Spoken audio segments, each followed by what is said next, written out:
기도하겠습니다. 하나님 아버지, 이 자리에 오셔서 저의 말, 저희 입술의 고백, 저희의 혀, 입, 얼마나 큰 결과를 나타내는지, 그리고 우리의 말에 얼마나 큰 능력이 있는지 저희가 알게 해주시고, 오로지 주님께서 원하시는 축복의 입이 되게 해주시고, 사랑의 고백, 은혜 말씀만 남아있는 입술이 되게 하여 주시옵소서. 예수님 이름 받들어 기도하옵나이다. 아멘.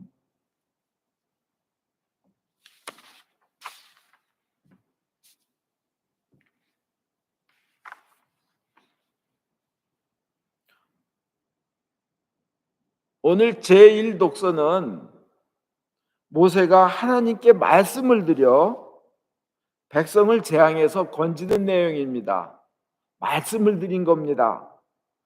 그 다음에 시편은 다윗이 입으로 고백하면서 그 죽을 죄입니다. 당연히 하나님께서 진노하셔서 다윗을 정말 다윗을 안 좋게 느끼셔서 큰 재앙을, 정말 죽음까지도 생각할 수 있는 재앙을 내리셔려 하는데, 입으로 죄 고백으로 말미암아 자신이 죽음에서 건져지는 내용일 뿐 아니라, 그 다음에 이어서 주님의 좋으신 선하심을 믿고 고백하여서, 그래서 오히려 하나님께서 그 다윗의 자세를, 그런 자세를 굉장히 기뻐하시는 그런 이제 내용입니다.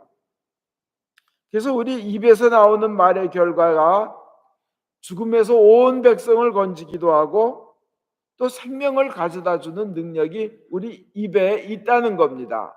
믿으십니까? 네.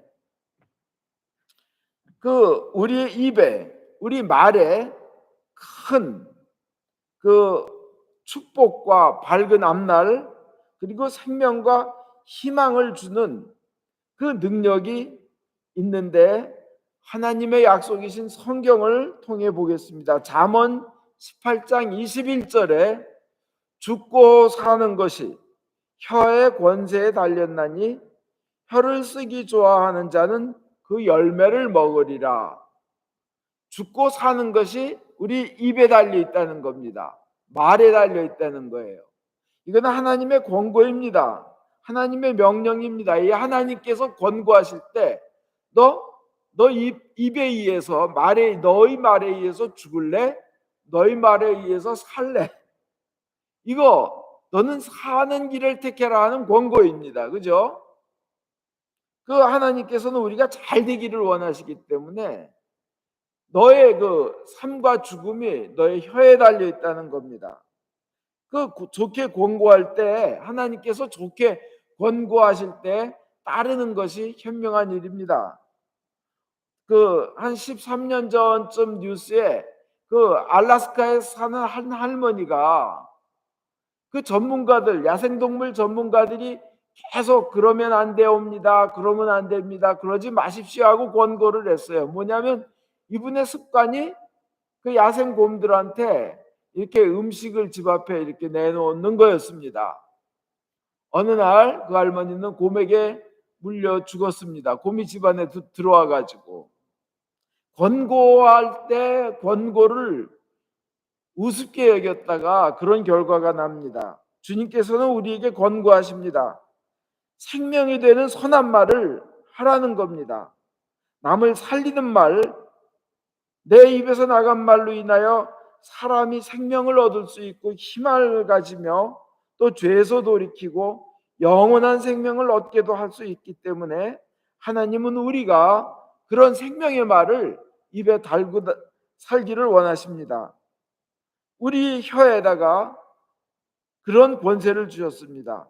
우리 혀는 축복을 가져오는 말을 할 수도 있고 저주를 불러들이는 말을 할 수도 있습니다. 생명을 주는 말이 있고 죽음을 불러들이는 말이 있는데, 왜냐하면 우리의 말을 하나님도 듣고 계시지만 동시에 귀신도 듣고 있다는 얘기입니다. 그래서 우리는 굉장히 아무리 웃으면서 얘기를 하고 재미가 분위기가 재밌고 하는 유머라 하더라도 남을 깎아내리는 말, 저주의 말, 이런 말은 삼가야 될 겁니다. 또 아무리 순간적으로 웃기는 재치라 그래도 욕이나 우리 신자에게 맞지 않는 말은 하지 않아야 될 줄로 믿습니다. 그건 마치 아무리 은혜의 말을 많이 하고 아무리 웃으면서 얘기를 해도 마치 뭐와 같으냐면 정말 맑은 생수를 먹으려고 이렇게 들고 있는데 밖에서 들고 마시려고 하는데 위에서 새가 지나가다가 그냥 이상한 걸 떨어뜨려서 그 컵에 들어가는 거와 마찬가지입니다. 그럼 그 컵 못 마시잖아요. 우리 말에 항상 은혜를 담아야 될 줄로 믿습니다. 그래서 이 축복의 말로 우리 자신도 축복의 삶을 살고 남들도 축복의 삶을 살도록 해야 합니다. 하나님께서는 우리가 행복하기를 원하십니다. 이 짧은 세상 한 번밖에 못 사는 세상입니다. 그 세상을 실패하고 불행하고 후회하고 그런 삶이 되지 않게 하는 비결을 주셨는데 그거는 뭐냐면 바로 말입니다. 하나님께서 왜 우리에게 교회를 세워주셨겠습니까? 우리를 영원토록 잘 살게 하시려고 교회를 세워주셨습니다. 하나님께서 우리를 부르셨겠습니까? 영원토록 우리를 잘 살게 하시려고 우리를 부르셨습니다. 왜 예수님을 이 땅에 보내주셨겠습니까? 우리들을 죄와 죽음에서 건지고 저주와 멸망에서 건지시고 우리를 영원토록 행복하게 잘 살게 하시려고 예수님을 보내신 겁니다. 근데 그 많은 비결이 우선 말로부터 시작되는 거예요. 뭐로 시작되느냐? 예수님을 입으로 주로 믿어 말로 고백하고 마음으로 시인해서 구원을 얻는다 그러잖아요. 우선 그 놀라운 축복들이 말로 시작된다는 축복의 비결은 말이라는 것을 주님은 성경을 통해서 가르쳐 주셨습니다. 말에는 신비한 능력이 있습니다. 오늘 여러분이 읽으신 시편 51편은 다윗이 정말 죽을 죄를 졌는데 나단이 그 죄인이 바로 임금님 당신이십니다 하고 얘기를 했을 때 다윗은 변명하지 않았습니다. 남에게 탓을 돌리지 않았어요. 미세스 우리아가 그 모든 사건의 원인을 제공했습니다 이런 식으로 변명하지 않았어요. 바로 그 자리에서 자기가 잘못했다고, 내가 죄를 지었어, 그리고 하나님께, 정말 하나님께 죄를 지었어. 하나님 앞에 죄를 지었으면 모든 인간 앞에도 죄를 지은 거고 모든 우주 만물에 죄를 짓는 겁니다. 그렇게 시편 51편은 고백합니다. 여기 보면 그냥 선하니여 나를 불쌍히 여기소서, 내 죄를 없애주소서, 내 허물을 말끔히 씻어주시고 잘못을 깨끗이 없애주소서, 내 죄 내가 알고 있사오며 내 잘못 항상 눈앞에 아른거립니다. 당신 눈에 거슬리는 일을 하니 몸 벌을 내리신들 할 말이 있으리까 하면서 이렇게 죄를 그 자리에서 고백했습니다. 이게 입으로 죄를 고백하는 거예요. 주님 앞에서. 이거 입에서 나오는 말이 참 중요합니다. 주님께서는 그 결과 어떻게 하셨어요? 용서하신 겁니다. 그래서 나단을 통해서 너는 이 죄로 죽지 않으리라는 그 죽음에서 면제되는 그런 용서를 받게 됩니다. 이렇게 중요합니다. 그러나 그것으로 끝나지 않고 51편 7절에서 10절 보면 그 용서하신 다음에 축복하시는 주님에 대한 확신, 신뢰의 고백을 추가로 합니다. 이게 다윗의 가장 큰 특징이에요. 죄를 지었으면 솔직하게 고백하고 회개하고, 그러나 고백하고 이 찢어진 마음, 상한 심령으로 얼마나 오래 보냈겠어요 다윗이요. 자기가 죄진 거 아니까.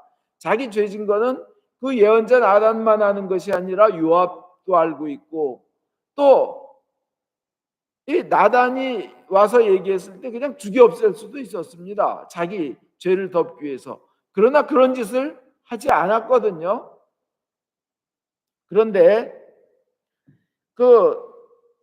그냥 그 자리에서 주님 앞에 용서를 비는 말을 하고 그것을 이렇게 시편에 남긴 겁니다. 이게 다 말로 입에서 나오는 고백입니다.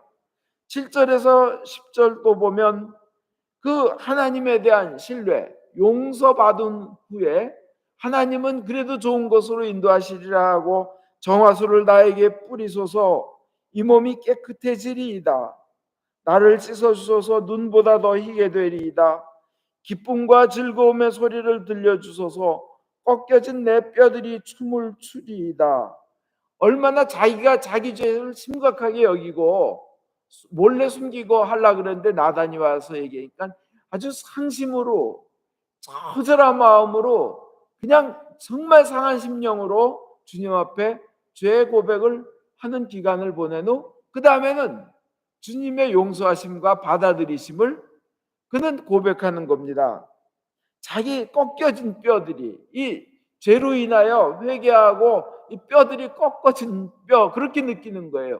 춤을 추리이다. 당신의 눈을 나의 죄에서 돌리시고 내 모든 허물을 없애주소서.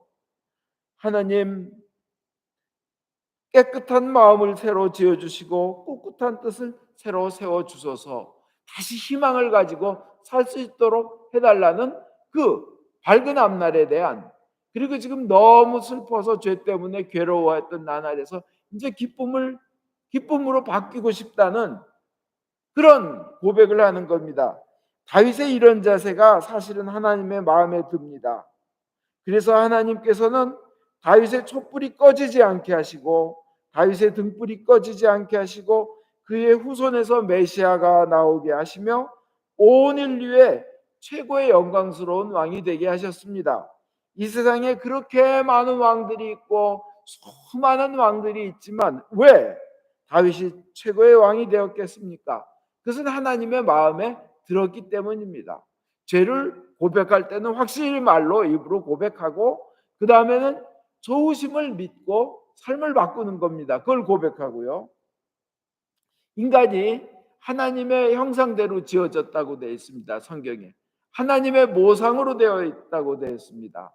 이건 뭐예요? 하나님의 닮은 모습, 우리 생긴 대로, 우리 닮은 대로 인간을 만들자 하나님이 그러셨는데 그것은 가만히 성경을 보면요. 인간에게 그 말의 능력을 주셨다는, 말할 수 있는 능력을 주셨다는 것으로 이렇게 저희가 연결이 됩니다. 왜냐하면은 하나님께서 말씀으로 모든 것을 창조하셨어요. 말씀으로 모든 걸 창조하신데 모든 것을 창조하신 그 능력은 바로 하나님의 말씀에 있습니다. 근데 그 말씀은 바로 하나님이라 그랬어요. 그러면 하나님을 닮았다 그러면 말씀을 닮았다는 얘기 아니에요. 그죠? 말씀이 바로 하나님이라고 요한복음 1장 1절에 돼 있어요. 그리고 그분은 바로 예수라는 이름으로 우리에게 오셨는데 하나님이라는 거예요. 말씀은 하나님이라는 거예요. 그러면 하나님의 모상, 하나님의 형상이라면 하나님의 말씀의 카피라는 겁니다.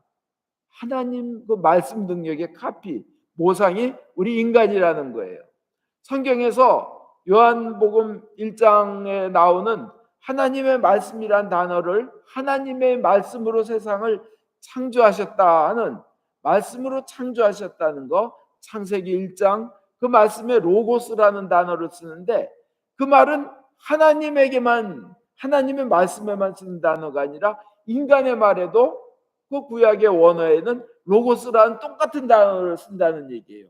그렇다면 하나님의 말씀에 창조의 능력이 있다면 똑같은 단어를 쓰는 인간의 말 로고스에도 바로 그런 신비한 능력들이 카피되어서 들어있다는 얘기입니다. 그래서 우리의 말에는 놀라운 그런 신비한 역사가 있습니다.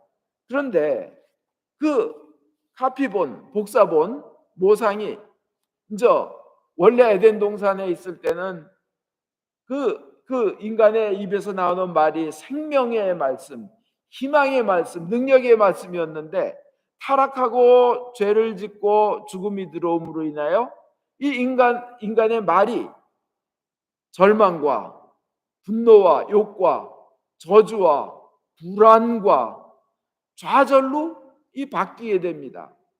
그러나 하나님께서 인간에게 정말 기쁜 소식을 주신 것은 말씀 자체이신 예수님이 우리의 모습으로 오셔가지고 인간 가운데 들어와서 그 말씀 자체가 우리를 구원하러 오셔서 우리의 말들을 그 타락하고 죽음으로 이끌어지는 말들을 바꾸신다는 겁니다. 그래서 예수를 받아들여서 영원한 생명을 얻은 이들은 그 말씀이 반드시 바뀝니다. 구원받은 이들은요, 정말 구원받은 이들은 대화를 해보면 말이 바뀌었어요. 단어가 바뀌고 그 문장이 바뀌고 은혜의 말씀으로, 생명의 말씀으로 바뀐 걸 알 수 있습니다. 그럼으로써 죽음의 세력과 사망의 세력이 멀어지고 우리는 승리와 생명과 강건함과 은혜의 말씀으로 존재 자체가 바뀌게 됩니다. 그 주님을 받아들인 사람들에게는 생명이 있고 희망이 있는데, 그것은 사실 예수님을 구원자로 받아들인 사람들은 말씀을 받아들였다는 것이고, 그 말씀은 창조의 능력이 있다는 것이고, 창조의 능력은 바로 생명이 있다는 겁니다. 요한복음 1장 그 3절에 그 안에 생명이 있나니 하고 개역한글은 돼 있고, 우리 공동번역은 모든 만물은 그로부터 생명을 얻었다고 됐어요. 말씀으로부터 생명을 얻었다고. 말씀 안에 생명이 있다고 되어 있습니다. 그것이 이제 과학적으로, 현대과학적으로 비스름하게 어떻게 증명이 되냐면, 그 전 세계적으로 굉장히 유명한 암병원, 텍사스의 그 앤더슨 병원이라고 있죠. 그 앤더슨 암센터, 거기에서 31년간 암 전문의로서 그 봉사하신 김의신 박사, 김의신 의사께서 이렇게 연구를 해본 결과 성가대원들하고 그 다음에 일반 믿지 않는 사람들하고 한번 비교를 해봤대요. 면역세포가 얼마나 있나. 그 내추럴 킬러 세포인가요? NK세포. 암 같은 거하고 싸워서 이기는 그 면역세포가 성가대원들과 그냥 일반 믿지 않는 사람들과 그 암 환자들 뭐 이런 적에서 조사를 해봤더니, 검사를 해서 해봤더니, 성가대를 열심히 하는 사람들은 그 암세포에 대한 면역세포가요 1000배가 많더랍니다. 10배도 아니고 100배도 아니고요, 1000배가. 왜 그렇겠어요? 성가라는 것 자체가 예수님의 말씀을 내 마음에 받아들여서 그것을 입으로 고백하는 행동 아니에요. 그죠? 생명이 있는 말씀을 받아들여서 나에 소화시켜서 고백하고 선포하는 게 성가입니다. 그러니까 자기도 모르게 면역세포가 1000배나 많아지는 겁니다. 1998년에 미국의 우리 듀크 대학 병원의 해롤드 퀘니와 데이비드 라슨이라는 두 의사가 실험해 봤더니 매주일 교회 나와 찬양하고 감사하며 예비를 드리는 사람들은 그렇지 않은 사람들보다 평균적으로 7년을 더 살더라는 거예요. 참 놀랍게도 세상적으로도 우리가 건강과 강건함과 생명의 은혜를 받는다는 사실을 우리는 알 수 있습니다. 통계로도. 그럼 우리는 어떻게 해야 될까요? 첫째, 예수를 믿는 우리는 모든 말을, 사람들에게 생명을 주는 말을 해야 합니다. 특히 하나님 앞에서. 오늘 그 세 가지죠. 다윗은 첫째, 솔직하게 입으로 죄를 고백하고, 그 다음에는 좋으신 하나님의 용서하심과 인도하심을 내 꺾어진 뼈가 춤을 추리다 하고 고백하고, 그 다음에 모세는 백성들을 위해서 하나님께 말씀을 드린 거예요. 이들을 용서하지 않을 것 같으면 제 이름을 차라리 하나님의 책에서 제 이름을 빼버리십시오 하고, 저는 그 구절을 읽을 때 너무나 큰 감동이 와요. 정말 훌륭한 지도자이셨구나. 모세는 하나님의 생명록에서 자신의 이름을 빼달라고, 그 백성을 용서하지 않으실 것 같으면. 그 백성이 어떤 죄를 졌냐면 그냥 그 금송아지를 만들어 놓고 이게 우리의 신이다 하고 막 춤추고 난리를 쳤거든요. 아니, 지금 홍해를 갈라서 바다를 건너는 기적을 본 지 며칠이나 됐다고. 그죠? 그 다음에 뭐예요? 그 만나를 얻어먹은 지 얼마나 됐다고. 이렇게 그냥 그 모세가 올라가서 40일 동안 내려오질 않으니까 산 꼭대기에 올라가서 주님과 대화하고 십계명 받느라고. 그러니까 금시 우상을 만들어서 그 춤을 추고 걷다 제사를 드리고 아론과 함께. 그러니까 하나님께서 진노해서 다 그 백성을 쓸어 없애버리시고 다른 백성을 일으키시려고 했을 때 모세가 말씀드린 거예요. 주님, 오늘 그 일독서에 나온 것처럼 이렇게 모세가 간절히 말씀드렸습니다. 이게 세 번째입니다. 주님께 이렇게 남들을 위한 간절한 이 대도, 이 말씀의 고백은 또 그 놀랍게 한 백성을 재앙에서 건지는 그런 놀라운 효과가 있다는 겁니다. 우리 말에는, 특히 하나님 앞에 드리는 말씀에는 이런 어마어마한 축복과 효과가 있다는 겁니다.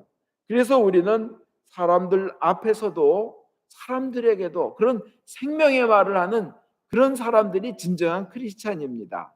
오늘은 하나님과 우리 인간 사이의 말에 대해서 그 세 가지를 말씀드렸고, 또 우리가 할 일은 뭐냐? 그럼 예수를 믿는 우리가 할 일은 뭐냐? 생명이 우리 입에 담겨 있고 입으로 인하여 죽음이 물러가고 살아나는 역사가 일어나고 우리 말에, 우리 입에 약과 생명과 능력이 들어있으니까 선한 말로 사람들을 치료하는 우리가 되어야 될 줄 믿습니다.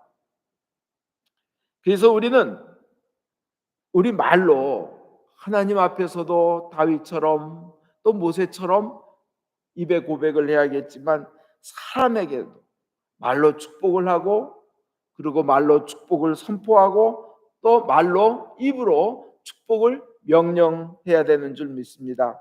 그래서 사람들 만날 때 축복합니다, 사랑합니다. 그 다음에 너는 축복받은 사람이야, 너는 사랑받는 사람이야, 그리고 치유가 임할지어다, 건강이 임할지어다, 은혜가 임할지어다, 그렇게 명령하고 선포하고 축복해야 될 줄 믿습니다. 그러면 우리가 생명나무로 바뀌는, 우리의 이뿐만이 아니라 우리 주위의 모든 사람들이 같이 생명나무로 바뀌는 역사가 일어날 줄 믿습니다. 여러분들을 통하여 죽은 사람이 사는 역사가 일어나기를 축원드립니다. 생명의 역사가 일어나기를 축원드립니다. 아멘.